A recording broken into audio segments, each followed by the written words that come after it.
अस्सलाम वालेकुम स्टूडेंट्स।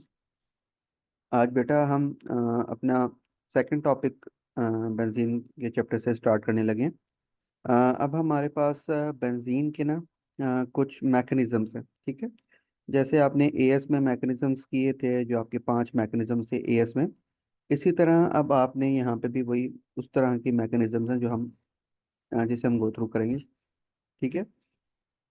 अब आपने वहाँ पे आपको थोड़ा बहुत आइडिया होगा इलेक्ट्रोफाइल न्यूक्लियोफाइल का, इलेक्ट्रोफिलिक सब्स्टिट्यूशन या न्यूक्लियोफिलिक एडिशन या सब्स्टिट्यूशन, ये आपने अल्कीन्स के साथ वहाँ पे एएस में मैकेनिज्म पढ़े हुए हैं, ठीक है। हम यहाँ पे जो बेंजीन के साथ जो रिएक्शन है वो हम देखेंगे, ठीक है। जहाँ पे कुछ कॉन्सेप्ट एएस के रिवाइज करवाने वाले हुए तो वो हम इंशाल्लाह जरूर करेंगे, ठीक है। तो हम स्टार्ट करते हैं। देखिए, ये सबसे पहले है कुछ जर्नल आपको मैकेनिज्म स्टार्ट करने से पहले कुछ इंपॉर्टेंट चीज़ें हैं जो आपको पता होनी चाहिए, जैसे आपको शो भी हो रही होंगी। नंबर वन, इसके ये बेंजीन जो है, आपको ये पॉइंट नज़र आ रहा होगा, लिखा हुआ है कि अल्कीन्स जो हैं वो रिएक्टिव होते हैं because of the double bond, ठीक है। आपको पता है कि उनका डबल बॉन्ड है और वो फिक्स होता है, और उस पर कोई भी चीज़ आके ऐड हो सकती है, जिससे आप जिस तरह आपने न्यूक्लियोफिलिक एडिशन पढ़ी है उसकी, इसलिए वो आपके ज़्यादा रिएक्टिव होते हैं। लेकिन हमने पढ़ा था कि बेंजीन जो सा है वो अनरिएक्टिव है या लेस रिएक्टिव है। उसकी रीज़न क्या है? Because of the delocalised pi electrons, ठीक है। ये मैंने आपसे कहा था ये पाई इलेक्ट्रॉन्स आपकी जान नहीं छोड़ेगा, that is pi electrons delocalise होते हैं, जिसकी वजह से उसमें कोई भी चीज़ ऐड नहीं हो सकती, ठीक है। तो इसलिए जो आपने देखा है ये बेंजीन जो सा है जो सा है वो स्टेबल है और लेस रिएक्टिव है, ठीक है। अब ये बेंजीन के अंदर बेंजीन क्या होता है, इलेक्ट्रोफाइल होता है या न्यूक्लियोफाइल होता है, वो आपको अब यहाँ से समझ आ जाएगी। देखें, बेंजीन जो होता है वो इलेक्ट्रॉन रिच मॉलिक्यूल है, ठीक है। इलेक्ट्रॉन रिच जो मॉलिक्यूल होता है, आगे जाके आपको न्यूक्लियोफाइल में बताऊंगा, ठीक है। वैसे देख लें, यहाँ पे मैं आपको बता देता हूँ कि न्यूक्लियोफाइल बेसिकली वो होता है जो कि इलेक्ट्रॉन रिच हो, जिसमें डबल बॉन्ड हो, कार्बन कार्बन के दरमियान, सेम एटम के दरमियान डबल बॉन्ड हो, उस पर नेगेटिव चार्ज हो, या मेन जो होता है उसमें लोन पेयर हो, ठीक है। तो बेंजीन क्योंकि इलेक्ट्रॉन रिच मॉलिक्यूल है, तो बेंजीन एक न्यूक्लियोफाइल एक्ट करता है, ठीक है। आगे देखें, ये भी बताया हुआ है कि any molecule having double and triple bond also acts as the nucleophile, ठीक है। मेन अगर आपको पूछा जाए तो आप लोन पेयर की बात भी करेंगे। लोन पेयर्स, जिसके पास लोन पेयर्स हों वो आपका एक्ट करता है एज अ न्यूक्लियोफाइल। तो ये इंपॉर्टेंट पॉइंट है, ठीक है। जनरली वो आपसे, आप अगर देखें मार्किंग स्कीम में, तो न्यूक्लियोफाइल की डेफिनेशन में लोन पेयर को ज़्यादा मेन इंपॉर्टेंस देते हैं, तो आप कोई भी लिख सकते हैं। वैसे लोन पेयर आप एएस में ये यूज़ करते हैं डेफिनेशन, ठीक है, न्यूक्लियोफाइल की। आगे देखें, यहाँ पे एक पॉइंट लिखा हुआ है कि benzene give substitution reaction readily and addition reaction reluctantly, ठीक है। इसकी वजह भी वही है, ठीक है। वही जो मेन पॉइंट है आपका कि उसके जो इलेक्ट्रॉन्स हैं वो आपके क्या होते हैं, पाई इलेक्ट्रॉन डिक्लोकलाइज, जिसकी वजह से वो सिर्फ एडिशन नहीं, उसमें रिलक्टेंटली होती है, बहुत कम होती है, तो वो ज़्यादा सब्स्टिट्यूशन रिएक्शन देता है। इसका सब्स्टिट्यूशन भी क्या होगा? जो बेंजीन है आपका, ये बेंजीन मॉलिक्यूल है, इसके साथ जो ये हाइड्रोजन लगा होता है, इनमें से कोई एक हाइड्रोजन सब्स्टिट्यूट हो जाता है, ठीक है, उधर आगे कोई ग्रुप लग जाता है, तो ये सब्स्टिट्यूशन रिएक्शन देता है इस तरह, ठीक है। ये भी हम पढ़ेंगे डिटेल में, ठीक है। अब हमारे पास पहला मैकेनिज्म स्टार्ट होने लगा है, ठीक है, बेंजीन का, डेट इज क्लोरीनेशन, ठीक है। अब क्लोरीनेशन और ब्रोमिनेशन दो किस्म के मैकेनिज्म हैं इसके अंदर, हैं बेसिकली। हेलोजिनेशन आपके, ये सब क्लासेस हैं, आपको पता है, क्लोरीनेशन और bromination. Halogenation basically main mechanism है। तो ये इसका जनरल रिएक्शन है, इसको देखें जरा, एकदम ध्यान से जरा इसको देखें। ये आपका बेंजीन का मॉलिक्यूल है, ठीक है। ये एच आपको सिर्फ समझाने के लिए बताएंगे, आप ये पेपर में ड्रॉ नहीं करेंगे इसका सेपरेट, ठीक है। ये एच जो होते हैं इसके साथ, बेंजीन के साथ, आपको पता है ना बेंजीन का फॉर्मूला होता है C6H6। तो ये बेसिकली 6 हाइड्रोजन मैंने आपको शो कराया। अब ये हेलोजिनेशन में क्लोरीनेशन अभी हम करने लगे हैं, डेट इज Cl2 के साथ आप रिएक्ट करवा रहे हैं, ठीक है। ये मेन अभी आपका रिएक्शन है, मैकेनिज्म की तरफ हम चलते हैं। होगा क्या कि ये जो सा आपका आप देखें, आ रहा है आपके पास क्लोरीन, इस क्लोरीन और इस एक एच ने मिलके HCl बना लेना, ये देखें। और बाकी ये जो क्लोरीन है, डेट विल सब्स्टिट्यूट हेयर, और ये आपका बन जाएगा दिस क्लोरोबेंजीन, ठीक है। समझ आ गई होना क्या? कि आपका यहाँ से जो एक H सब्स्टिट्यूट होना है वो क्लोरीन ने करना है और ये दोनों मिलके HCl बना लेंगे, ठीक है। ये इनऑर्गेनिक प्रोडक्ट है आपकी, that is the organic product. अब इसकी कंडीशंस आपने याद रखनी जो इंपॉर्टेंट है, जो आप जब जैसे रूट्स आप फॉलो करेंगे ना, अभी आप क्वेश्चन जब इस चैप्टर की करेंगे तो आपको क्लियर होगा कि ये बेसिकली ये डिमांड करता है कि आप देखें ये क्लोरोबेंजीन, अगर जहाँ पे बेंजीन से वो आपको कह देगा कि बेंजीन से क्लोरोबेंजीन बन रहा है, ठीक है, तो आप उसकी कंडीशन देखें और कैटलिस्ट लिखें। तो AlCl3 is the catalyst use and room temperature is the condition, ठीक है। तो रूम टेम्परेचर पे होता है। तो ये इसका जो सा है कंडीशंस वगैरह और रिएक्शन है, सिंपल है, देखें कोई ऐसे मुश्किल नहीं है। मैकेनिज्म्स की तरफ हम चलते हैं। देखिए सबसे पहले मैकेनिज्म के ये कुछ स्टेप्स लिखे हुए हैं। तो वो स्टेप वाइज, वैसे आपको पेपर में स्टेप्स लिखने की जरूरत नहीं है, आप सिर्फ आप ड्रॉ करके बताएंगे, लेकिन आपको समझाने के लिए यहाँ पे स्टेप्स लिखे गए हैं, ठीक है। सबसे पहला जो आपका स्टेप है वो मैं बताता हूँ, that is generation of stronger electrophile, ठीक है। सबसे पहला जो आपका है दैट इज आपने एक इलेक्ट्रोफाइल जनरेट करवाना है, ठीक है। अब ये नीचे वाले जो पॉइंट्स लिखे हैं ये इलेक्ट्रोफाइल की डेफिनेशन या उसके पॉइंट्स के लिए, ये इसके इस मैकेनिज्म के पॉइंट्स नहीं हैं, ये बेसिकली आइडेंटिफिकेशन है कौन सा इलेक्ट्रोफाइल होगा, ठीक है। तो अगर हम देखें तो पहला पॉइंट देखें, इलेक्ट्रोफाइल आपने पढ़ा भाई एस में, जिसका पॉजिटिव चार्ज हो, जिसपे डिफरेंट एटम्स के पास सिंगल या डबल या ट्रिपल बॉन्ड हो, और आपके पास सेंट्रल एटम जो होता है वो इनकम्प्लीट ऑक्टेट हो, तो वो हमारा इलेक्ट्रोफाइल के तौर पे एक्ट करता है। इसके ऑपोजिट सारे जो पॉइंट्स होते हैं वो न्यूक्लियोफाइल के होते हैं, ठीक है।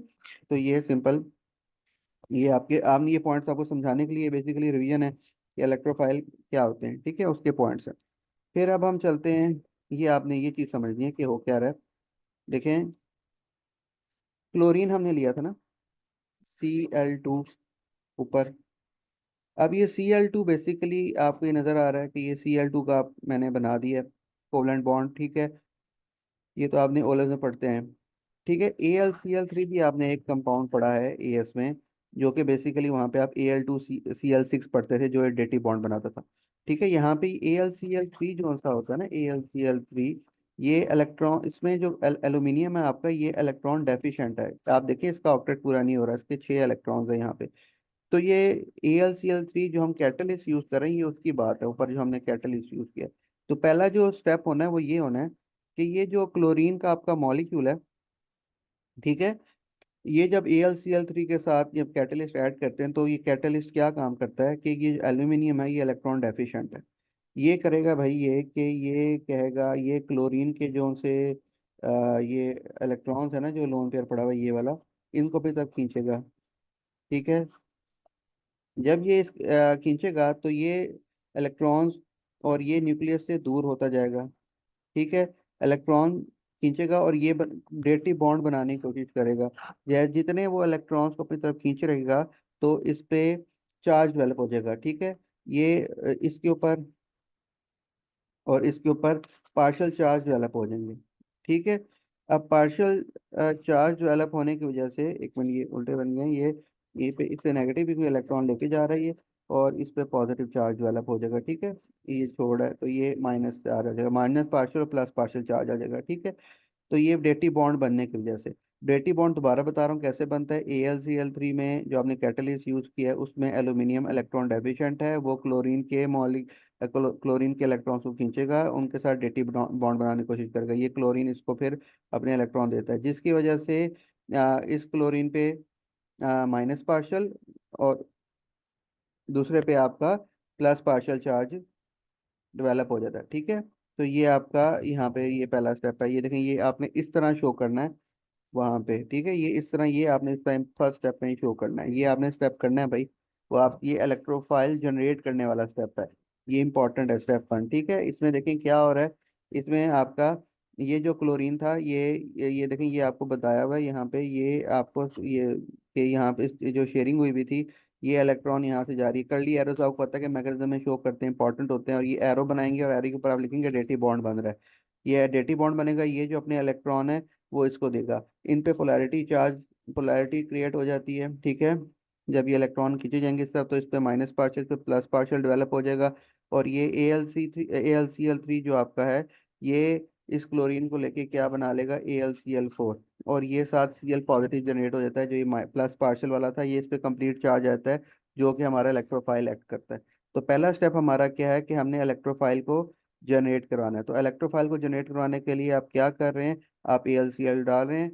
AlCl3 में Al जो है वो आपका इलेक्ट्रॉन डेफिशिएंट है। वो इलेक्ट्रॉन क्लोरीन के लोन पेयर को लेगा, क्लोरीन उसके साथ डेटी बॉन्ड बनाएगा, जब उसे खींचेगा तो उसके साथ डेटी बॉन्ड बनाएगा, क्लोरीन अपने लोन पेयर दे देगा उसको, डेटी बॉन्ड बन गया, वो कन्वर्ट हो जाएगा AlCl4 में। और जो ये क्लोरीन जो पार्शियल पॉजिटिव है ये चला जाएगा प्लस चार्ज में, ठीक है, ये इलेक्ट्रोफाइल एक्ट करेगा। ठीक है, तो ये आपका पहला स्टेप था। देखिए नीचे लिखा भी हुई है, डिटेल लिखी हुई है कि अगर आप पढ़ना चाहें देखिए, when chlorine atom forms active bond with this, AlCl will attract bonding electrons. As a result, polarity is induced in chlorine. ठीक है, Cl will break as a result. Cl2 जो है ब्रेक हो जाता है और हमारा इलेक्ट्रोफाइल जनरेट हो जाता है। तो ये पहला स्टेप था, हमने पहले स्टेप में इलेक्ट्रोफाइल जनरेट करना होता है।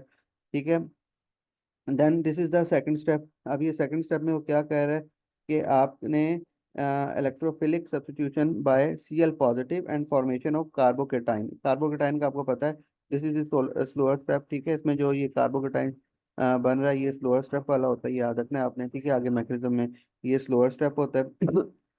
अब आपने इलेक्ट्रोफिलिक सब्स्टिट्यूशन करनी है। ठीक है, इलेक्ट्रोफिलिक सब्स्टिट्यूशन, देखें आप सब्स्टिट्यूट करवा रहे हैं ना यहाँ पे। और इलेक्ट्रोफिलिक क्यों है, बिकॉज इसमें इलेक्ट्रोफाइल आपने पहले जनरेट करवाया Cl। तो इस जो इसका मैकेनिज्म है वो क्या है, इलेक्ट्रोफिलिक, नॉट न्यूक्लियोफिलिक। न्यूक्लियोफाइल तो नहीं है ना, इलेक्ट्रोफाइल के ऊपर न्यूक्लियोफाइल ने अटैक किया और आप जो इलेक्ट्रोफाइल आपने जनरेट किया है इसने आके सब्स्टिट्यूट होना है, तो इसको कहते हैं electrophilic. And this is substitution, because substitution क्यों है, क्योंकि इसमें कोई चीज़ ऐड तो नहीं हो रही बेंजीन में, इसमें सब्स्टिट्यूट हो रही है। तो इसे हम बोलते हैं इलेक्ट्रोफिलिक सब्स्टिट्यूशन। वो आपसे पूछेगा इसका मैकेनिज्म क्या है, तो इलेक्ट्रोफिलिक सब्स्टिट्यूशन। ठीक है, तो इसके जितने भी मैकेनिज्म हमने करने हैं बेंजीन के, इसके चार मैकेनिज्म हैं, तो ये आपके सारे इलेक्ट्रोफिलिक सब्स्टिट्यूशन मैकेनिज्म है, याद रखने हैं। और इसका रिएक्शन क्या है, अगर वो आपसे पूछे मैकेनिज्म का तो आपने बताना है इलेक्ट्रोफिलिक सब्स्टिट्यूशन, और अगर आपसे वो रिएक्शन का पूछे तो ये सिंपल अब होता है क्लोरीनेशन हो रही है। ठीक है, तो ये बात है। अब ये सेकंड स्टेप है, ये आपने याद करने के लिए आप देख लें, वरना तो सिंपल है।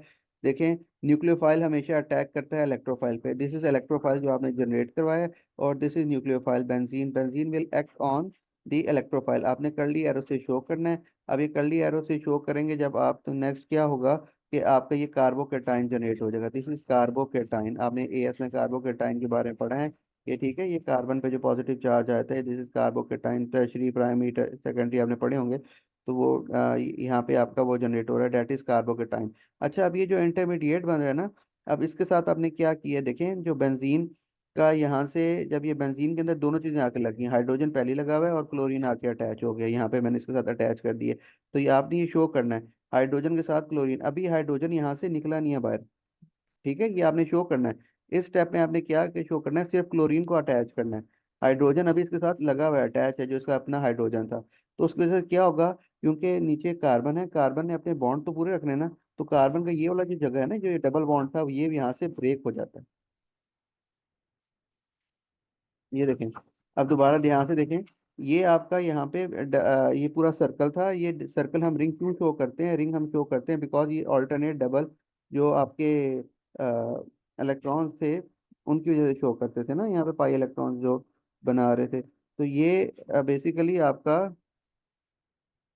एक मिनट बेटा,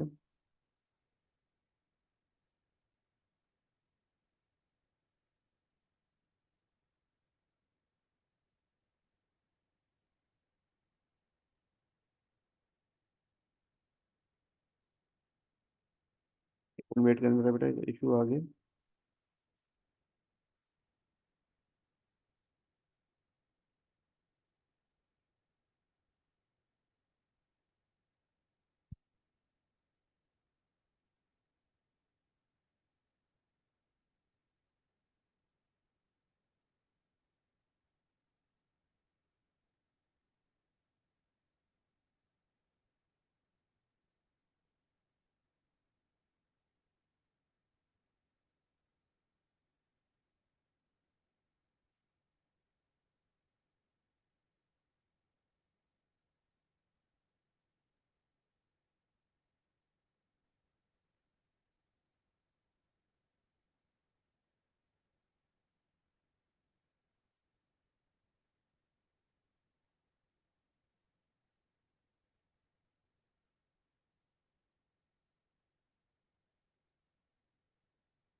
जी बेटा, अब ये क्लियर होगा, मेरे ख्याल से आपको शो हो रहा होगा। अच्छा, हम ये देख रहे थे, इसमें मैं आपको ये बता रहा था कि ये जो आप ये रिंग था ना, ये डीलोकलाइज इलेक्ट्रॉन्स की वजह से, पाई इलेक्ट्रॉन्स की वजह से। अब ये जो यहाँ पे ये रिंग ब्रेक हुआ है बेसिकली, ये क्यों हुआ है? बिकॉज यहाँ पे आपके पास डबल बॉन्ड था ना इसका, ठीक है, यहाँ पे डबल बॉन्ड था कार्बन 2 और 3 में। तो डबल बॉन्ड ब्रेक करेंगे तो यहाँ पे ये दोनों चीजें एक साथ आ सकती है ना। तो इसलिए यहाँ पे आपने ये बनाना है पॉजिटिव चार्ज, जो कार्बोकेटाइन है उसका पॉजिटिव चार्ज बनाना है। और वो बताना है आपने कि इस पॉजिटिव चार्ज की रीजन क्या है। बिकॉज देखिए लिखा हुआ है कि break the ring before and after the carbon two which electrophile is attach. ठीक है, आपने कहाँ से रिंग को तोड़ना है? जहाँ पे आके आपने इलेक्ट्रोफाइल को लगाना है उससे पिछले कार्बन पे, और उससे अगले कार्बन पे आपने इसका रिंग ब्रेक कर देना है। ठीक है, उससे पिछले कार्बन और अगले कार्बन पे आपने आके रिंग को ब्रेक करना है, ये याद रखना है। अगर आप इसकी जगह किसी और जगह पे अगर आप अटैच करना चाह रहे हैं ना, जैसे लेट्स सपोज मैं आपसे कहता हूँ कि आप कहते हैं कि सर हमने इधर नहीं, इस जगह इस कार्बन पे आके यहाँ पे एच और सी एल लगाना है इस जगह पे। तो इस जगह पे अगर आप लगाएंगे तो आपको फिर क्या करना पड़ेगा बच्चे? फिर आपको ये जो रिंग ब्रेक करना पड़ेगा ना, वो आपको इधर से लेके इससे पिछले यहाँ से लेके ये यूं बनाना पड़ेगा। ठीक है, ये ठीक है। अब इसमें भी वही पॉजिटिव चार्ज शो करना पड़ेगा, क्योंकि आपने जहाँ पे भी अटैच करना है, किसी भी बेंजीन पे आप ये कार्बन पे अटैच कर सकते हैं, उसके आपने एक पीछे और एक आगे से आपने इसको इसका रिंग ब्रेक करना है, ये याद रखना है। ठीक है, ये सारे मैकेनिज्म में यही हो रहा है, इस चीज़ को ध्यान से समझें ज़रा कि ये बेसिकली हम कार्बोकेटाइन कैसे जनरेट करते हैं। जैसे ही इलेक्ट्रोफाइल पे वो अटैक करता है, इलेक्ट्रोफाइल आके लगेगा तो वहाँ पे उसका अपना हाइड्रोजन भी खड़ा है। अब उस हाइड्रोजन अगर आप अटैच करें तो कार्बन है, तो अपने बॉन्ड पूरे करने हैं, तो कार्बन का फिर डबल बॉन्ड ब्रेक होता है, तो उसकी जगह फिर कार्बोकेटाइन जनरेट हो जाता है। ठीक है, तो ये इसका सिंपल सा रूल आपने याद कर लेना है। ठीक है। उसके बाद आसान है, देखें, next step is deprotonation and regeneration of catalyst. ठीक है, कैटलिस्ट आपको पता है रीजनरेट होगा। डीप्रोटोनेशन का मतलब है, D is for removal, D का मतलब आपने जहाँ पे पढ़ना है वो रिमूव का पढ़ा होगा। ठीक है, तो प्रोटोनेशन मतलब हाइड्रोजन, आपका ये हाइड्रोजन जो उसके साथ था वो रिमूव होगा और आपका कैटलिस्ट जनरेट हो जाएगा। देखिए ये AlCl4 जो स्टेप 1 में जनरेट हुआ था इलेक्ट्रोफाइल के साथ वो आप यहाँ पे लिखेंगे, साथ शो करवाएंगे। अब हो क्या रहा है, देखिए ये जो आपका इंटरमीडिएट बना था ना, ये अब क्या कर रहा है, ये हाइड्रोजन अपन है, क्योंकि अब इससे तो बाहर निकलेंगे, कार्बन है तो स्टेबल होना है, कार्बोकेटाइन जो होता है ये अनस्टेबल है। ठीक है, इससे तो स्टेबल होना है, वो फिर क्या हाइड्रोजन से कहेगा भाई कि तू अब यहाँ से अपने जो मुझे जो बॉन्ड है ब्रेक कर, और वो हाइड्रोजन पे इसको इलेक्ट्रॉन वापस करता है, और ये देखें ये यहाँ से बाहर जाके ये प्रोटॉन डी प्रोटॉन हो जाता है। डी प्रोटॉन का मतलब है प्रोटॉन निकल गया। अब ये प्रोटॉन निकला तो इसका रिंग पूरा हो गया, बिकॉज अंदर वाला बॉन्ड इसका जो पाई इलेक्ट्रॉन थे वो दोबारा डबल बॉन्ड की फॉर्म में आ गया, प्रॉपर एक रिंग बन गया। ठीक है, AlCl4 जो ये था इसका क्या काम था कि ये AlCl4 और ये H, ये नेक्स्ट स्टेप में आपको शो हो जाएगा, देखें, ये ये AlCl4 है और दिस इज H। इसमें से क्या करना है, H ने Cl के साथ मिलके बना लिया। आपने पहले रिएक्शन के स्टार्ट में कहा था कि हमारे पास इन ऑर्गेनिक प्रोडक्ट HCl जनरेट हो रही थी, और AlCl3 आपका कैटलिस्ट था, तो डेट विल रीजनरेट। ठीक है, तो ये सिंपल सा स्टेप था, इसके चार आपने स्टेप्स याद रखने हैं। दोबारा मैं एक बार बताता हूँ आपको। नंबर 1 स्टेप इज कि आपने इलेक्ट्रोफाइल जनरेट करवाना है।